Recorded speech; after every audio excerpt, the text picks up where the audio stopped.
दिल्ली की यमुना में प्रदूषण के मामले में केंद्रीय मंत्री गजेंद्र सिंह शेखावत ने दिल्ली के सीएम अरविंद केजरीवाल पर तीखा हमला बोला। गजेंद्र सिंह शेखावत ने कहा कि यमुना की गंदगी के लिए दिल्ली की केजरीवाल सरकार जिम्मेदार है। केंद्रीय मंत्री ने कहा कि केजरीवाल अपनी जिम्मेदारी से भाग नहीं सकते। अभी हमारे साथ हैं केंद्रीय मंत्री गजेंद्र सिंह शेखावत। सर, छठ पर्व की शुरुआत हो चुकी है, लेकिन जिस तरीके से दिल्ली में यमुना की गंदगी को लेकर आरोप प्रत्यारोप शुरू है, क्या कहेंगे?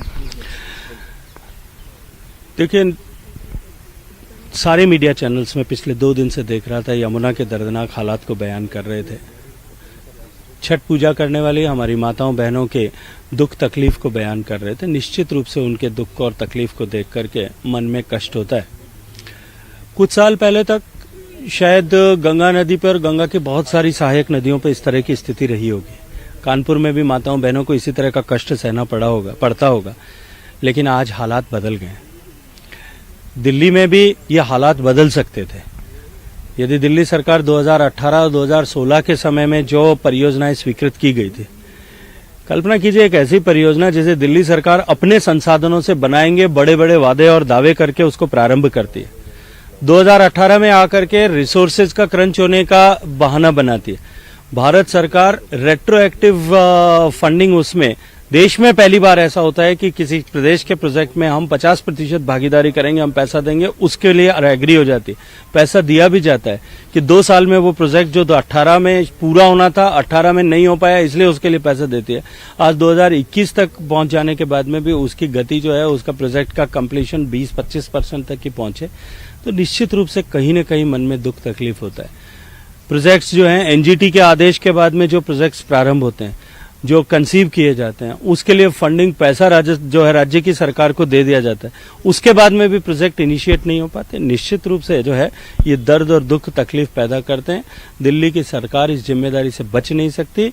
उनको जो है अब इस जिम्मेदारी को स्वीकार करके अपने काम की गति को बढ़ाना चाहिए, ताकि आने वाले वर्ष में कम से कम छठ पूजन करने वाली महिलाओं को ये तकलीफ न उठानी पड़े। तो गंदगी है, उसके लिए असली जिम्मेवार किसको मानते हैं? क्या आपको लगता है कि अरविंद केजरीवाल और उसकी सरकार जिम्मेवार है? देखिए, मैं ये कहूंगा कि गंदगी की जिम्मेदारी के लेने के बजाय गंदगी न हो सके उस पानी को, जो लगभग 3500 MLD पानी जो जाता है दिल्ली में अनट्रीटेड, सेमी ट्रीटेड, उस सेमी ट्रीटेड अनट्रीटेड पानी को किस तरह से ट्रीट करें, उसके लिए जो प्रोजेक्ट्स कंसीव किए गए थे, उनके जो लैप्सेज हैं वो टाइम पे पूरा नहीं हो पाए। उसके लिए जिम्मेदार निश्चित रूप से केजरीवाल सरकार है और वो उस जिम्मेदारी से बच नहीं सकती। आखिरी सवाल सर, आम आदमी पार्टी कह रही है कि जो गंदगी है उसके लिए हरियाणा और यूपी ज्यादा जिम्मेवार है।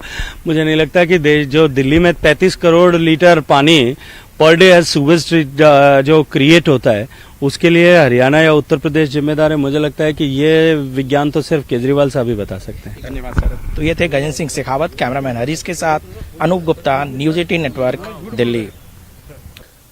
कोरोना संक्रमण की तीसरी संभावित लहर की आशंका को देखते हुए बिहार में टीकाकरण की रफ्तार फिर से तेज कर दी गई। खासकर छठ में दूसरे राज्यों से आने वाले प्रवासी नागरिकों की भीड़ को देखते हुए कुछ जिलों में शुरू की गई अनोखी पहल बेहद प्रभावी साबित हो सकती है।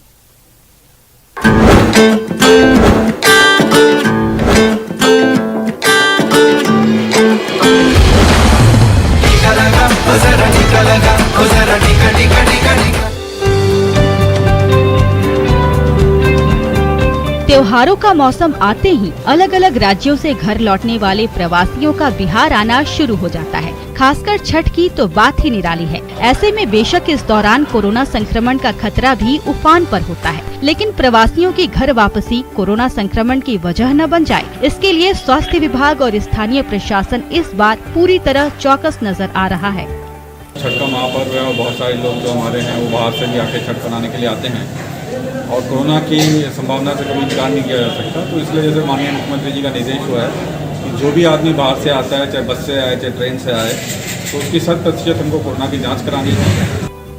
कोरोना की तीसरी लहर की आशंका को देखते हुए इस बार स्वास्थ्य विभाग की टीम कोई चूक नहीं चाहती। इसी वजह से स्वास्थ्य विभाग और सीतामढ़ी जिला प्रशासन की संयुक्त टीम रेलवे स्टेशन पर डटी है, ताकि दूसरे राज्यों से बिहार आने वाले कोई भी यात्री बिना वैक्सीनेशन स्टेशन के बाहर पाँव न रख सके। अगर लोग टीका लेके बाहर से नहीं आए तो उनका टीकाकरण नहीं करना है। तो इसलिए लोगों का यहाँ बहुत सहयोग भी है और हम लोग बहुत खुश हैं कि वो अपना स्वस्थ होकर सुरक्षित रूप से अपना छठ मनाएं। बेशक त्योहारों का महीना बिहार के लिए खुशियों का खजाना लेकर आता है, लेकिन खुशी का ये मौका मुसीबत का सबब न बन जाए, इसके लिए जरूरी है सावधानी बरतना। उम्मीद है सीतामढ़ी जिला प्रशासन की तरह प्रदेश के बाकी जिले भी अपनी आंखें खुली रखते हुए मिशन वैक्सीनेशन पर पूरा जोर देंगे और कोरोना के खिलाफ लड़ाई में कोई कोर कसर नहीं छोड़ेंगे। Bureau report, news 18 network.